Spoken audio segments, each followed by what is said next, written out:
আমার ছোট্ট আব্বাজান অসুস্থ, ওকে একটু হুজুর দেখানোর জন্য আমার বাবার বাড়িতে যাব বলাতে তাই একটু সকালবেলা উঠেই রান্না বান্না শুরু করে দিলাম আমার হাজবেন্ডের জন্য। সো হ্যালো এভরিওয়ান, আসসালামু আলাইকুম, welcome back to my another blog. আশা করি সবাই ভালো আছেন, আলহামদুলিল্লাহ আমিও ভালো আছি। আজকের ভিডিওটা গতকাল সন্ধ্যা থেকে শুরু করলাম। তো রোজার জন্য কিছু কেনাকাটা করে নিয়ে আসলো আমার হাজবেন্ড, মানে হালকা কিছু, পরে আরো কিনে নিয়ে আসবে, অল্প কিছু নিয়ে আসছিল। আর এর সাথে এই যে চানাচুর আর মুড়ি, এটা আমি মাদ্রাসায় নিয়ে যাব ভাবিদের জন্য, একটু বসে আমরা সবাই মিলে খাবো, তার জন্য ঝালমুড়ি বানিয়ে। তো এই যে সকালে নাস্তা বানানো শুরু করে দিলাম। আজকে নাস্তা এই যে লুচি বানিয়ে নিয়েছি, সাথে দুধ চা। গরম গরম লুচি আর দুধ চা আমার কিন্তু অনেক বেশি পছন্দ, আর আমার বাচ্চারাও অনেক বেশি পছন্দ করে। এখানে কিন্তু আমি প্রথমে একটু লিকার করে নিয়েছি, তারপর লিকারের সাথে দুধ মিশিয়ে নিয়েছি। আজকে যেহেতু বাবার বাড়িতে আসবো, তাই একদম মাদ্রাসায় গিয়ে ভাবিদেরকে একটু ঝালমুড়ি বানিয়ে খাইয়ে তারপর হুজুরের কাছে ছুটি নিয়ে চলে আসলাম। এসে তাড়াহুড়া করে রান্না বসিয়ে দিলাম। শুধু এখানে আমি তেলাপিয়া মাছ রান্না করব আলু টমেটো দিয়ে। যেহেতু আমি চলে আসবো, এমনিতেই আমার হাজবেন্ড একা বাসা থাকলে কিছুই খেতে চায় না, তো একদিনের জন্য শুধু একটু রান্না করে রেখে আসলাম, আর আমরা আসার সময় একটু খেয়েও আসলাম। তো যাই হোক, রান্না করার জন্য কিন্তু এখানে আমি তেলাপিয়া মাছটা ভেজে নিয়েছি, আর এখানে একদম সমস্ত মশলাগুলো আমি কষিয়ে নিয়েছি লাল লাল, কিন্তু এগুলো একদম কাঁচা মরিচগুলো লাল হয়ে গেছে, ওগুলো দিয়েছি। সাথে কিন্তু টমেটো দিয়েছি, একদম গলিয়ে নিয়েছি টমেটোগুলো। এখন দিয়ে দিলাম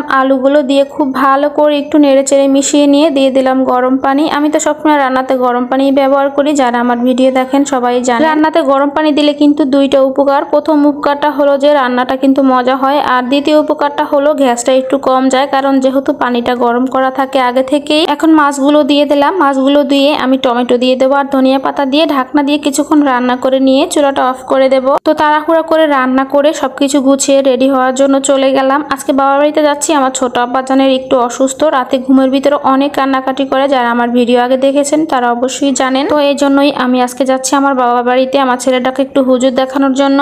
আসলে আমি দুইটা হুজুর দেখিয়েছিলাম বরিশালে, কিন্তু কোনো উপকারী পেলাম না, তাই ভাবলাম যে ভোলা নিয়ে যাই, ভোলা গিয়ে একটা হুজুর দেখিয়ে নেব, তাই রওনাও হয়ে গেলাম। তো প্রথমে কিন্তু আমি আমার শ্বশুর বাড়িতে যাব। আমার শ্বশুর বাড়ি থেকে আমার আম্মুর জন্য কিছু টক বড়ি নিব, তার জন্য আমার শ্বশুর বাড়িতে একটা টক বড়ি গাছ আছে, আর মাশাআল্লাহ টক বড়িগুলো এত মজা, তাই একটু নিতে চলে আসলাম। আমার শাশুড়ি মা বলছিল যে আমার আম্মুর জন্য একটু নিয়ে আসতে, তো এই যে আমি টক বড়িগুলো একটা ব্যাগে ভরে নিলাম। তারপর আবার রওনা হয়ে গেলাম ঘাটে যাওয়ার জন্য, স্পিড বোটের ঘাটে। আর দেখেন আমার শ্বশুর বাড়ির জায়গাটা কিন্তু অনেক বেশি সুন্দর, আপনাদের সাথে একটু শেয়ার করলাম, যেহেতু ভিডিওটা অনেক বড় হয়ে যাবে তাই অল্প একটু শেয়ার করলাম। এখানে এই যে আমার হাজবেন্ড দাঁড়িয়ে আছে আমাদের বিদায় দেওয়ার জন্য। তো আমরা স্পিড বোটে উঠে গেলাম, কারণ স্পিড বোট দিয়ে বাসায় আসতে মাত্র 15 মিনিট লাগবে, আমাদের খুব তাড়াতাড়ি আসতে হবে, তাই আমি স্পিড বোটেই উঠে চলে আসলাম। আমার বড় আব্বাজান আর ছোট আব্বাজান বসে মজা খাচ্ছিল। আর নানা বাড়িতে যাওয়ার মজাটাই আলাদা। ছোটবেলায় কিন্তু আমরা অনেক খুশি হতাম যখন নানা বাড়ি যাবো, যেহেতু আমার নানা বাড়িটা কাছে, অনেক বেশি যেতাম আর খুব ভালো লাগতো। বৃহস্পতিবার আসলে নানা বাড়ি চলে যেতাম, শুক্রবার থেকে বিকেলবেলা চলে আসতাম বাসাতে। কিন্তু ছেলেদের নানা বাড়ি যেহেতু দূরে, তো একটু কমই আসা হয়। তো যাই হোক, এদিকে কিন্তু চলেও আসলাম, আর যেহেতু